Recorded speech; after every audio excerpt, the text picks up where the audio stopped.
Y'all, welcome back to another episode of Beyond the Flow Live. It's your healthy habits and lifestyle coach, Jovonnie, host of the Empowered Plates, Empowered Lives podcast with Destini Marie here of Black Women Feel Pain 2, President and Executive Director. y'all. Beyond the Flow Live is our own special Monday live series where we're talking real talk, real change, real conversations, real healing. It's all real on Mondays. And so we're really excited to have y'all come back and vibe with us. So, our icebreaker to start this live off is: have you ever left a doctor's office or an appointment actually questioning your own body? That is the question. Have you ever? Like, was that really nothing? Am I overreacting? What was that experience? Have you ever had that experience? What you got, Destini Marie? So for me, I feel like I'm a little different when it comes to the typical endometriosis story. So I started having painful periods at 12. I didn't go to the doctors until I went to the doctor just once. I can't remember if I was in high school or I was in college, but I do know I was still young. I was still a child. And at that doctor's appointment, that very first doctor appointment, I wasn't truthful. And I also didn't know how to answer some of the questions. So I did leave feeling some type of way, knowing that, man, these period cramps are something serious. Man, this pain is something serious. But I wasn't honest. And how can a doctor really assess the situation or make a care plan or some type of follow-ups or referrals if the patient isn't being truthful about their signs and symptoms? So that was my very first doctor's appointment. Again, I was young. I was either in high school or maybe like freshman, sophomore in college, somewhere around that, but I was still very young. And then when I had my next appointment was with an actual GYN. And when I saw her the first time, I left that appointment feeling annoyed, Mm. actually, because her first recommendation obviously was, well, let's try birth control for 3 months before we proceed with something else. And I had already told her that I've been on birth control before, because I got on birth control my junior year of high school. That was 2010, 2011, and I didn't get off of birth control until about 2018. So I had already been on birth control consistently for years, and then 2018 comes around, I get off of it, and then I saw her for the first time in 2019, and so she was like, "Well, let's try this birth control to see if anything happens or if something changes." So I left that appointment feeling very upset because I had already been on birth control for 5+ years. I had just recently got off of it. And now your first recommendation is, well, let's just try these birth control pills to see if that helps your symptoms. So I haven't really left an appointment feeling, you know, angry, upset, or those type of things. More so just annoyed with the start where we're starting at versus this is what's going on. I've already tried this birth control. I've tried several different types of birth control. And here we are trying to start some birth control again after I've already expressed that I don't want to be on birth control anymore, which is the reason why I got off of it. I appreciate you for sharing that. Yo, if you're just now tuning in, the question is on the screen. Have you ever left a doctor's appointment questioning your own body? And if so, what did that look like, sound like, feel like? Destini, there were two things that really stood out to me. I think it was about three that I could relate to. One, the birth control. I remember when endometriosis was suspected, and the option was you could be put on birth control and that could help with the painful periods, or you could go see a specialist and have surgery to really truly identify if it is truly endometriosis. And Mm. so for me, I chose not to do the birth control route because I didn't want to take something not because it wasn't curing anything or treating anything, and you were only giving it to me because you said it would help with the painful periods.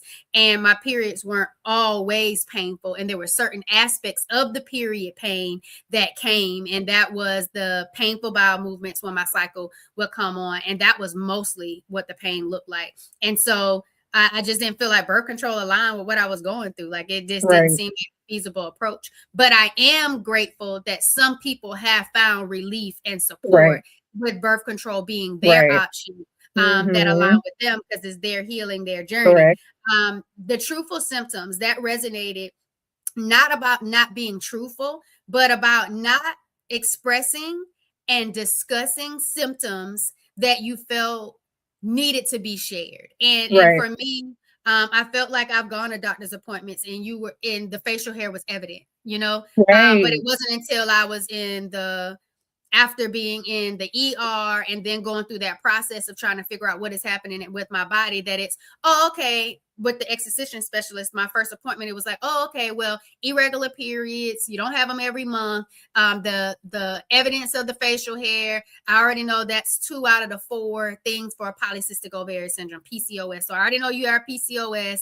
Now we have this large cyst that ruptured on your ovary, and now we're here to, you know, go through the process of then getting to excision surgery for endometriosis. So it's like, well, I didn't know I needed to say something about my irregular periods. I didn't know I needed to say something about the unwanted facial hair because I saw it in my family, so I validated it. I thought it was normal for me and my family.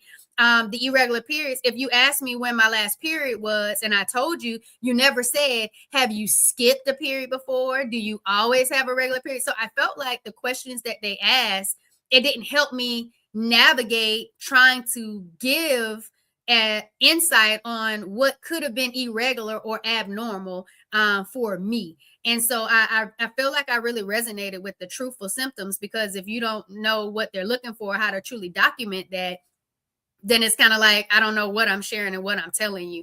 I would have to say, though, for the actual question, have I ever left a doctor's appointment questioning my own body? I'm going to have to say yes. I want to say that first time, April 2019, just being nauseous, being sick, thinking it was food poisoning, and it wasn't, didn't even put the two together that my menstrual cycle was on at the time. It was just like, what's happening? And it was chunked up to being stress. And I feel like we underestimate the role that stress plays in our body and how our body communicates and responds to the stress that we either ignore, unmanage, unprocess, and don't address. And so I felt like it was like, okay, what's really happening? And it was like, well, maybe you're just stressed out. And I was like, okay. That didn't seem right. And then when it happened again months later in August, where it almost took my life while I was driving, when that pelvic pain hit me and I lost slight control of my vehicle, that's what started that journey towards PCOS, polycystic ovarian syndrome, stage 4 endometriosis. And it was just like, what's happening? Adenomyosis, found 2 small fibroids.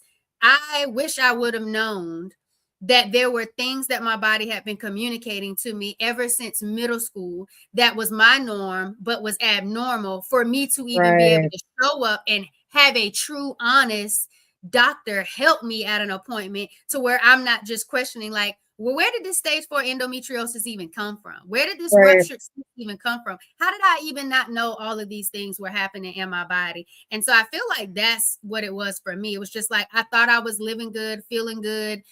There were some things or some ways my body was communicating, but I had never known that it was at a place where I needed to start questioning my body until there was a diagnosis. And so I want to kind of share my story, as well as identify some things that align with you, which I thought were really nice. We said Crystal with the K601 said yes. So that is someone else that has resonated with feeling that they've left a doctor's appointment questioning their own body, like, what's going on, what's really happening.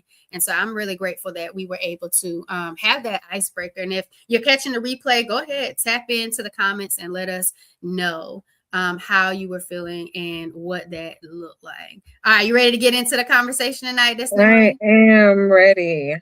All right, y'all. So we're talking about reclaiming body trust after medical dismissal. After they said it's normal or it's your norm, rebuilding that trust in your body, especially once you get to a place where you're getting a true diagnosis, or you realize that this really is not normal and something is really going on with my body, and my body's communicating, and I need to show up differently and really figure out what's happening. Destini Marie, how do you feel about the medical dismissal and what it does to, I would say, like our nervous system, and then just your own confidence in owning the body that you're in? So obviously, it's going to disrupt the nervous system. Nobody knows your body and your pain more than, the person that's walking in your own shoes, which is you, your body. And so it's very unfortunate, especially with endometriosis. Number one, how long it takes to get diagnosed, the steps that we have to go through to get a diagnosis. We can't just go get some blood work, or we can't just go and lay on a table and get a physical exam. No, we have to get put to sleep, and we have to be cut open in order to receive an actual proper diagnosis. And so again, it's just very unfortunate, especially if we're going to talk about the medical disparities. When we talk about Black women being dismissed, Black women are more likely to be looked at as drug seekers, or they're more likely to have their pain dismissed. I was reading a study that said, even still to this day, in some medical books, they're still believing this philosophy, or still teaching this philosophy, that Black skin, darker skin, is thicker and tougher. So our pain levels are, they're more, we can tolerate more pain than our white counterparts. And so it's just extremely disheartening and very unfortunate, the things that women have to go through with just being believed that something is going on. And then we also have that stigma of this community of society that, oh, period pain is just something that you have to deal with. You have painful periods. Oh, well, that comes with being a woman. That comes with having a period. When all actuality, painful periods aren't normal. So it's unfortunate, and it's not going to do your confidence, your mental health any good, because at some point you may be questioning yourself, thinking, well, am I really having this pain? Are my painful periods really that painful? Do I just have a low pain tolerance? Like, what is it? So I I don't feel like I have the traditional endometriosis story where I wasn't believed. I had to go to all of these doctors, X, Y, and Z, blah, blah, blah. More so of anything, it was really my own fault, for not speaking up, for not being truthful, for going around thinking that my pain was normal.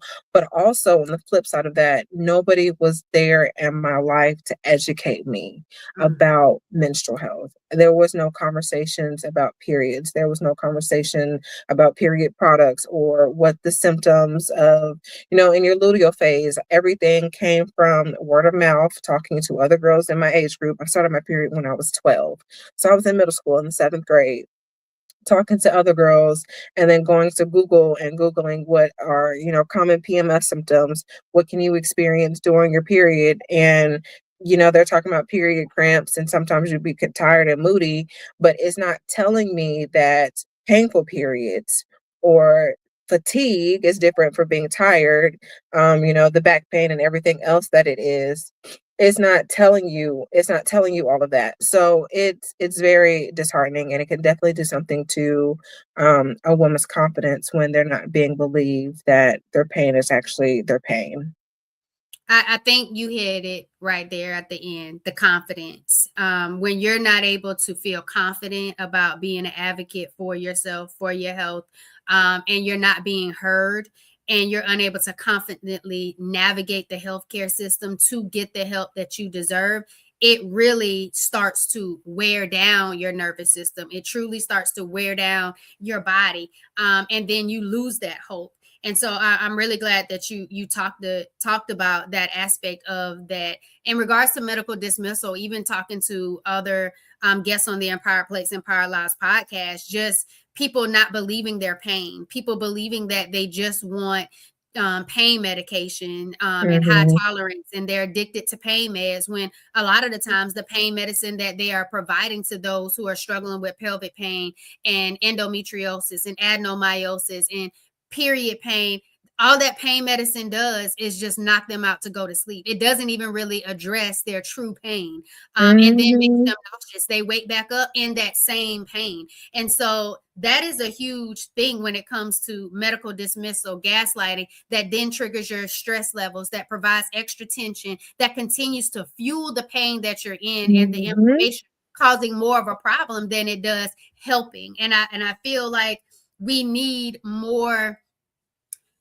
medical professionals that are willing to truly navigate, investigate, and really figure out the root cause of someone's true pain, and building that relationship to understand what's really happening with them in their life. And I feel like that's why it's so important for me, Destini Marie, to really take that lifestyle approach to healing, to health, to vitality, because a lot of it can help you when you start looking at your lifestyle, and then you're able to advocate, this is how I'm living, and this is how the pain, this is how my period pain, my pelvic pain, my fatigue, my exhaustion is costing me in life. This is what Mhm. it looks like. And I know you have a symptom tracker. I have a quiz, a spot your triggers quiz, to help better advocate and navigate symptoms and get a better understanding of your body, to be able to talk that talk when you are in the medical system and you might be having or experiencing medical dismissal because it's not right. Right. And I just want you to make sure that you have that confidence and you never Mhm. lose that hope, because just because you haven't found the right person doesn't mean the Right. right person isn't there for you to get the Right. support that you need at the right time. And Right. so I just wanted to be able to add on that in regards to medical dismissal. Not being Yeah, heard can make you question your reality. Wholeheartedly agree, Crystal, absolutely. with 601. All the And doctors, they're people just like we're people. They just have some initials or credentials after their name.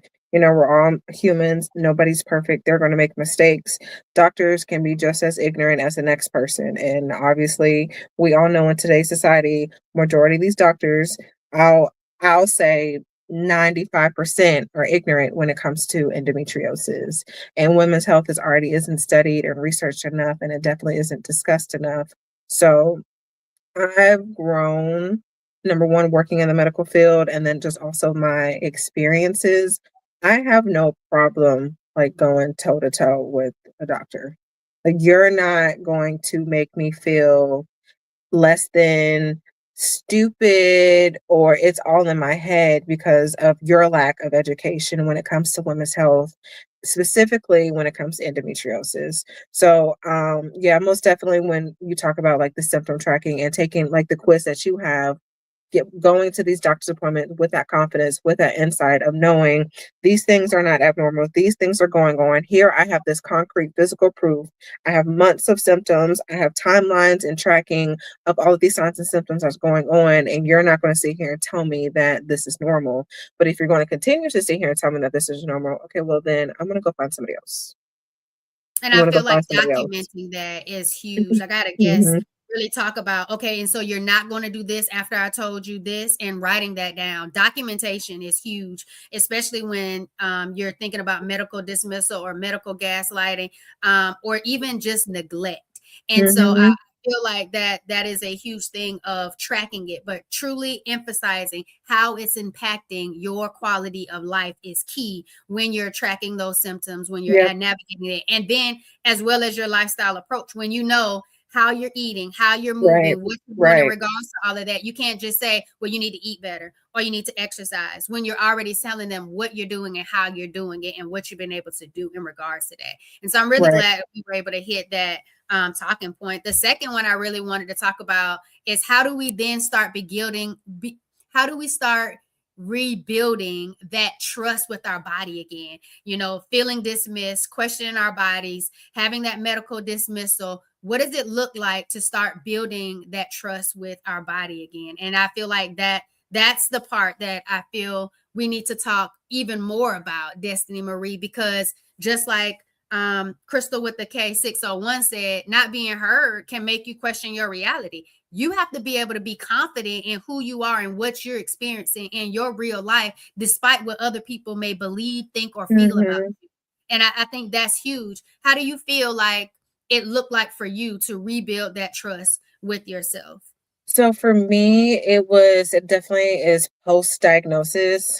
I've said it every time we've come up here on Mondays, how I call it my grieving period. So I went through that 2-year grieving period of trying to accept my diagnosis, trying to accept this new body of mine, trying to grasp like what is really going on, and then mourning my old life, my old body, knowing that I'm never going to be that girl ever again. But what definitely helped me was being aware of my body, being aware of my symptoms, being aware of my triggers, and moving accordingly. Because, like, just like you said, if you're eating things that you know are causing, you to have this pain, well, let's go ahead and decrease or eliminate whatever that is out of your body. You know, although there is no cure for endometriosis, PCOS, fibroids, there's no cure for any of this stuff, but there's still things that we can do on a daily that does increase or give us some quality of life back. So for me, it was definitely about being aware and being proactive of my symptoms. And that really started for me after I got my diagnosis. I was so mindful of everything that was going on, everything that was I was consuming. It was after my diagnosis that I realized that I couldn't really tolerate alcohol the way that I used to. Not that I was ever really a heavy drinker, but I would go out socially and have drinks.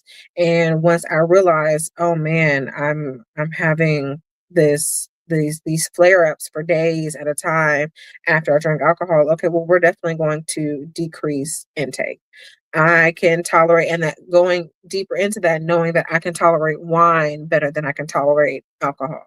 So those are like small things that I noticed. And then even breaking it down into the different cycles, knowing, okay, well, after I just got off my period, now we're going to go into ovulation in about a week or so, being aware and knowing that, oh, yeah, there's this pain that's about to come back. So adjusting accordingly when it comes to making plans or the type of outfits that I wear, because I know I might have some pelvic pain or some leg pain. And then getting into that luteal phase and definitely being aware and conscious of the things that I'm putting into my body and the things that I'm doing, because I don't want to cause any more stress. I don't want to cause any more inflammation, or I don't want to consume too many things that are high inflammatory foods that's going to make my luteal phase worse. And that's also going to make my next period that much more painful because I chose to go out and eat some chocolate and some ice cream because I was craving some chocolate and some ice cream. So for me, gaining the trust back with my body definitely came post diagnosis. And it was just me being proactive about what I'm doing for myself to give me that quality of life back. Because for those 2 years, I was hot mess express. I was so moody, I was irritable, I was sad, I was depressed, I was up, I was down, I was everything. Everything. But once I started to reclaim my health back and taking control of the things that I can control when it comes to this disease, that definitely helped me gain my trust back with my body. Now, if we want to dig a little deeper and go a little bit more personal, one of the symptoms of endometriosis is painful intercourse. And so, even just with that, being aware of when I could and when I couldn't, or should I say when I should and when I shouldn't, because if I'm already having some back pain or my ovaries are already aching or whatever the case may be, knowing that I don't really need to do this because I'm going to be laid up in the bed for the next 3 days, or I'm going to be hurting for the next 3, 4 days because I chose to do something that I really don't need to be doing. Gotcha. I appreciate you for sharing that. I feel like after my diagnosis, I had to first, like you said, grieve. Hmm. I felt initial shame. I felt like Hmm. my body betrayed me, let me down. I thought I was already a healthy person with the degrees of education, thought I navigated things pretty well. And so I had to really wrap my mind around one, being shamed that now I have, multiple chronic conditions, endometriosis, adenomyosis, polycystic ovary syndrome. and grateful that when they did have the surgery, they saw 2 small fibroids, because out of all those diagnoses, I've only heard of fibroids before in my life. And I've Right. heard people really struggle with fibroids, and how that impacted their quality of life. So I was happy that they were able to see those 2 small ones in my uterus and be able to remove those at the time. But I then needed to embrace the insights, Destini Marie, and I had to identify, what did that look like? First, it was like, what is the root cause of all of these different diagnoses? I've never even heard of all Right. of these different things. And it was inflammation. And I was like, okay, well, what is Right. inflammation, and how does it Mm-hmm. show up in my everyday life? And then I had to really start to figure out, I need to choose to show up in my own power. And it's within my choices of how I was living every single day. And I called it my M to the third degree healing empowerment formula, because it was how I started reshaping my life, reshaping my reality after my diagnosis. And it was my mindset, my thoughts, my feelings, my belief, and who I was, how I wanted to see life, who I wanted to navigate life as, and then with who. And then it looked into eating. What did that look like for me when it comes to inflammation? Was it fueling the inflammation? Was it reducing? What does an anti-inflammatory diet look like? What does an Yeah. anti-inflammatory lifestyle look like? Movement. I used to dance since the age of 2, before the age of 2. What does movement look like for me intentionally? And how does that best align with my body? With the Right. different pieces of the cycle, I learned that you can be even more intentional with movement versus just getting up and moving. I had to understand, building that confidence and trust with my body, that I needed to turn my pain into purpose. Right. Nothing after having that surgery, the pain of recovering mentally, emotionally, physically, was a lot during COVID. And then having to do that alone, it really does a number on you, psychologically, emotionally, mentally. It's a lot. And then physically, trying to get to know your body again after all of those things had taken place. And I really feel like that was where I got my power back. That is when I got to choose who I wanted to be. And it wasn't because there was a condition I was diagnosed with that didn't have a cure. It was, now I have insights on what's happening Yes. inside of my body, that I could live now with intention, with mindfulness, and understand all the different aspects of how I'm living and who I am, that's either helping or hurting, and what can I do to start changing that and building up those resiliency skills, those life skills, and really looking at those habits and patterns. And I feel like that was a big thing, because without that pain, Destini Marie, we wouldn't be here today, Right. because we wouldn't have channeled that pain into purpose, into our platforms, into our impact, and how we give back and how we show up, and the voice that we're using now, not just for ourselves, but for other people, to let them know what's normal, what's not normal, how to advocate for themselves, how to be confident, how to own their healing journey the way they want to own it. And I think that's the most powerful thing. So I hope y'all got something from this episode about, after they said it's normal, how rebuilding trust in your body really looks. And it's a daily thing. It's a Yes. habit thing. It's a moment by moment thing, because it's Yes. a journey thing without a Yeah. It destination. does not It's happen overnight. ongoing and occurring. So I really just appreciate everybody tapping in and understanding that dang inflammation can be a silent. It sure Most can, definitely. Crystal with a K, 601. And it doesn't always lead to a endometriosis, adenomyosis, polycystic ovarian syndrome, fibroids, diagnosis. It could lead to so many other chronic conditions, because it's just how your body chooses to Right. respond to that inflammation within your own body. And so that's really good. Destiny Marie, you want to let everybody know where they can find you, connect with you, and what you got for them? Yes, yes, yes, yes, yes. So, even though my little thing, I don't know why for me it doesn't show up like yours has healthy habits coach, and I don't get to put my Black Men Feel Pain Too thing. I don't know why it happens every single time we come on here.